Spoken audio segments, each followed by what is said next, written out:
I'm Adam Burns and welcome to Meet the Boss TV. This week I'm in London at IEA and Marketforce's 4th annual Renewables Conference to talk about the future of power with Kevin McCullough, Chief Operating Officer for RWE Innogy.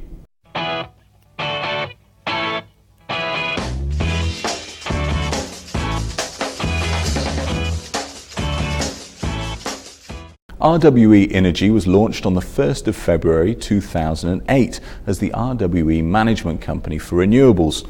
As Chief Operating Officer, Kevin is responsible for all of the company's on and offshore wind activities. In a few minutes we'll be talking about his work with the Offshore Wind Accelerator Initiative as well as Europe's T&D network. But we start where Kevin did, with a new division and a new role. The initial challenges have really been, stepping up volume, to be honest. We had a very mature business in the UK, a model that worked very, very well that we'd honed over several years.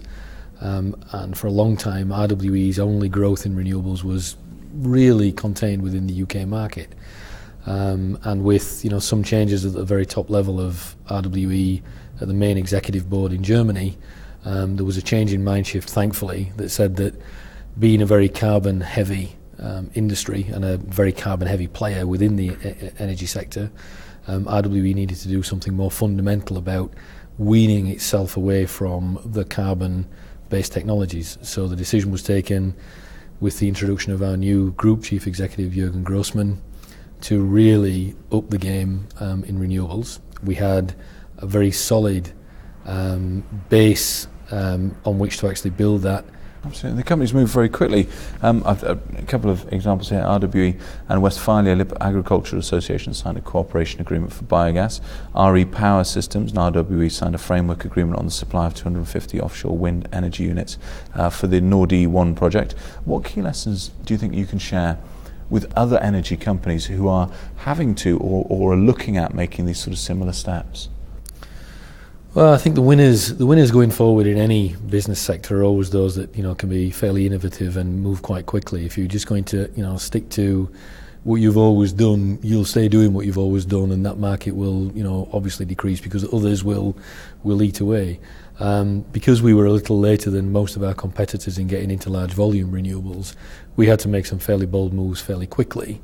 A typical example was actually forming a framework/stroke partnership agreement with one of the major wind turbine manufacturers globally, RWE Power Systems, and we secured a contract with them for up to 250 either 5 megawatt or 6 megawatt turbines that we could deploy in a range of offshore projects around Europe. So the value of that project, once all of the 250 turbines are procured and paid for, is in excess of 2 billion.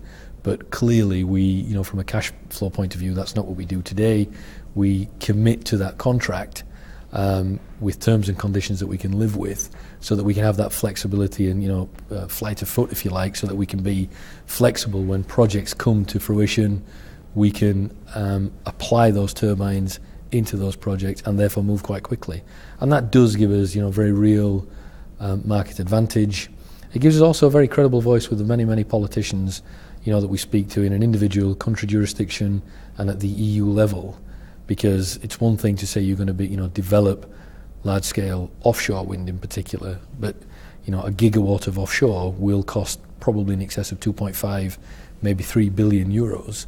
So it's not for the faint-hearted, and you have to show that you are really committed and have the means to actually back that commitment up.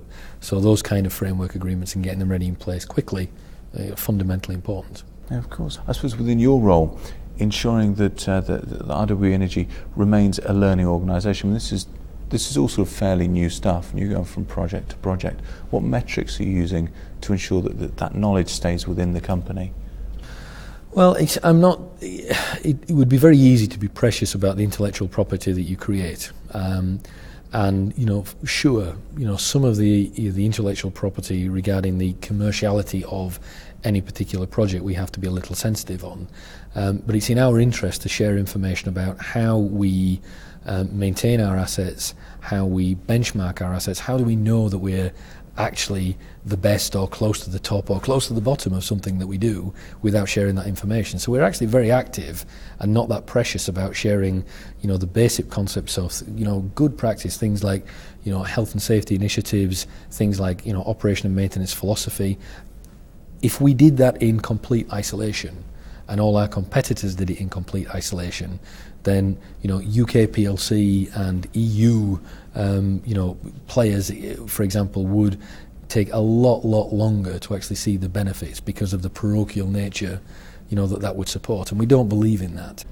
From 2010, of course, thousands of UK companies are going to have to publish their emissions as part of a domestic carbon trading scheme.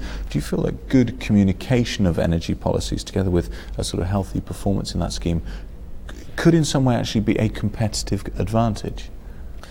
I think you're already seeing at a larger scale, utilities as an example, or the aviation industry or the automotive industry, already using, their, for want of a better phrase, their carbon footprint or their sustainability impact, used very cleverly to competitive advantage.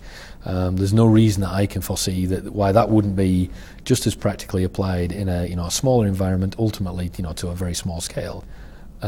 Businesses are selling themselves now, trying to differentiate themselves to actually be better at managing that aspect of their business than their next competitor. But already, there's the critical path that always follows, the euphoric, we get it, let's do something about it, and then apathy sets in and we have, this, greenwash. Is it really real? So you have to be careful with it, but communication is absolutely key. And again, you take the nuclear, build in UK. The heralded new nuclear build that the country absolutely needs. But you look at the legacy that nuclear suffered in the UK. Nuclear was born out of the Cold War. It was built for effectively weapons grade plutonium with heat as a huge byproduct that some clever people thought we can build energy from, and of course more more clever uses of that nuclear technology became civil nuclear reactors. But when they were built, the whole paradigm of why they were put there was completely different from those reactors that we're actually thinking about building today. Designed to be decommissioned. Designed for very long asset lives, designed for a commercial environment as opposed to being retrofitted and emerged, if you like, over a very clumsy period of time. But the legacy of the PR effect has been enormous and still is there. So trying to actually get that message right in terms of communication is fundamentally important. And I think we've learned to a large extent that lesson moving forward on renewables. But we still meet pockets of resistance. We always will. You'll always have the NIMBYs and bananas. The NIMBYs are, not in my backyards, and the bananas are the brigade. That unfortunately I meet. There are very few, but I meet them quite often, and they're the build absolutely nothing anywhere near anything brigade. And unfortunately, if we all had a nation full of bananas, Christ, where would we be? So we need to be a little bit more forward thinking than that. Absolutely. Interesting point. The other day I was talking to a chap from Google and about this power meter thing that Google have come up with, which sits on your iGoogle homepage and tells you how much power you're using in the home. And there was a little bit of research that went alongside that which said that if you simply by making energy use visible, they estimate there will be a 5 to 15% reduction in energy usage, which would sort of make sense. But of course, this is somebody's bottom line. Ultimately, somebody's, is you're paying for less electricity. Do you think, therefore, that moving forward, when the smart grid comes out, when these smart meters we start seeing more and more of them, that there will be consolidation in the industry? It's probably the wrong place to start to think about consolidation. I mean, it's ironic, and people expect the utility to answer about, it's somehow counterintuitive that we want people to use less electricity, but actually we do. And the reason we do is we're quite happy to have a new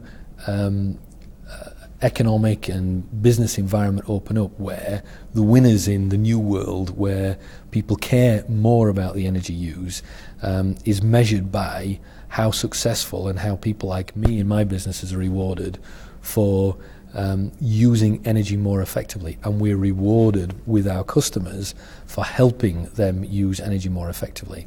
So rather than get into, you can look at various tariffs at the moment now.